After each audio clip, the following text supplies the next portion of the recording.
It's no surprise that not all meat is created equal. The nutrient and fatty acid profiles of various meats are quite different. Also, the way an animal is raised can significantly affect its nutrition profile. Today, we're going to rank the most common meats and create the ultimate carnivore meat tier list. At the end of this video, I'll talk about mixed meats like hot dogs and where they fit in on the list. While this information should be pretty interesting to those following a carnivore or animal-based diet, it is relevant to anyone who eats meat. So let's dive in. First, let's talk about beef. Beef is a good source of zinc, B12, and iron, as well as carnitine, carnosine, choline, taurine, and glutathione. Linoleic acid is a very unstable fatty acid and breaks down easily into components, which are very bad for human health. Animals that are fed more grains are going to have a higher linoleic acid percentage. Grass-fed beef has a pretty low linoleic acid, about 2 to 3% depending on whose numbers you look at, and grain-fed about 5 to 9%. Due to its nutrient density and relatively low linoleic acid levels, I'm going to rate grass-fed beef an S, and I'm going to rank grain-fed beef an A. All right, chicken. Chicken is a good source of B3, B6, and carnosine. The dark meat is a good source of zinc and selenium. However, chicken generally does have a high percentage of linoleic acid, which is about 20%. Chickens and pigs both have a monogastric digestive system, which means they only have one stomach, and any linoleic acid they're fed gets stored in their fat. This is going to be slightly lower in pasture-raised chicken because they're eating other things like bugs and grass and clover and things like that. Because chicken has a relatively high percentage of linoleic acid, I'm going to rate pastured chicken as a B, and I'm going to rate commercial chicken as a C. All right, pork. Pork is one of the best sources of B1. It's a good source of choline, selenium, carnosine, and carnitine. It has a linoleic acid around 10 to 15%, so it is higher than beef, but it's lower than chicken, generally speaking. And like chickens, pigs are omnivores and cannot subsist solely on grass. Even those farmers who are following best practices typically do feed chickens and pigs some grain. As usual, animals raised on pasture are going to have a healthier fatty acid profile. Therefore, I'm going to rank pastured pork in the A category, and I'm going to rate grain-fed pork in the B category. Speaking of pork, Spam. Spam, spam, spam, spam, spam. Spam is made out of pork. It contains potato starch, salt, sugar, and nitrites. However, most importantly, it comes in a can, which has kind of a plasticky lining. Pretty much all these linings are bad news. Many of them contain forever chemicals and possibly BPA. So that combined with the potato starch and the nitrites means that I am going to rank Spam an F. All right, next, venison for all those hunters out there. Venison is a great source of a variety of B vitamins, especially B6 and B12.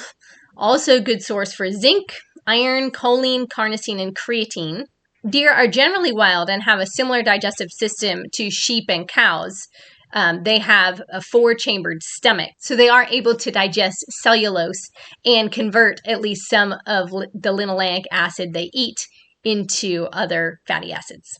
Because they're wild, deer are going to have a more natural diet than some of these other animals and have a more favorable fatty acid profile.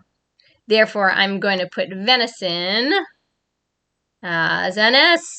All right, rabbit. Rabbits are a good source of B12, iron, choline, and creatine. They are very low in fat, so you would need to add more good fat, such as like tallow or butter, to balance your protein to fat ratio. Because of that, I'm going to rank a rabbit an A. All right, fish. Fish are a great source of omega-3 fatty acids, B12, selenium, creatine, and iodine. If I were making this video several hundred years ago, I would have rated fish probably an S. They would be really high on the list. But there are a couple of realities with eating fish these days. One of those is heavy metal levels, which tend to be higher in bigger fish, lower in smaller fish. But the other issue currently is high microplastic levels. And I saw something recently showing that even the really small fish have pretty high microplastic levels. Due to this, I am going to be ranking fish a C. Okay, let's talk about lamb and mutton.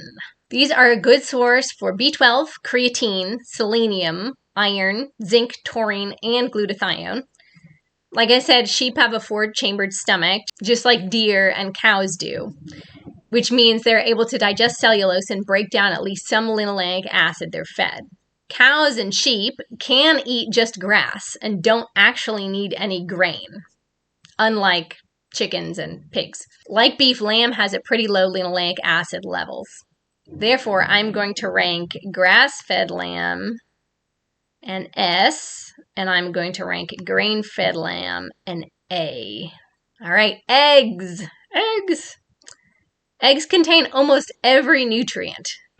They're a great source for choline and creatine, also vitamin A, selenium, folate, B2, B5, and vitamin E. Because of their great nutrient density and their high nutrient bioavailability, I'm going to rank eggs an A. I didn't break eggs down into pasture-raised versus not, but as always, pasture-raised eggs are going to be better than the other. All right, bacon. Bacon, of course, is made from pork. However, there may be some additives and preservatives that are added to some bacons. It is very nutritionally dense. It's a good source of selenium and phosphorus. But because of the possible additives like nitrates and other things, I'm going to rate bacon as a B. Liver, specifically beef liver, is what I'm looking at. Liver is extremely nutrient dense. It is really nature's multivitamin. It has high levels of vitamin A, B vitamins, including B12 and folate, also high in copper, choline, and iron. Due to its high nutrient density, I'm going to rate beef liver as an S. Other types of liver are also very nutrient dense. All right, finally, hot dogs. Not all hot dogs are created equally. Not only can they be made from different types of meat and parts, but they can also contain a lot of nasty additives and preservatives, or they can be minimally processed. More natural hot dogs made from grass-fed beef with minimal additives could be put up in this A tier. However, most hot dogs you're going to find readily available contain a lot of nasty chemical additives and sometimes a lot of fillers such as soy and other things. For that reason, I'm going to rank hot dogs an F. While what you put in your body is very important, what you put on your body is also important. Make sure your bath and body products are clean and make the top tier by checking out our tallow and animal-based bath and toiletry products at www.ancestralevolution.net. We have shampoo, soap, toothpaste, sunscreen, and deodorant, just to name a few. If you want to learn more about a carnivore or animal-based diet, check out these videos.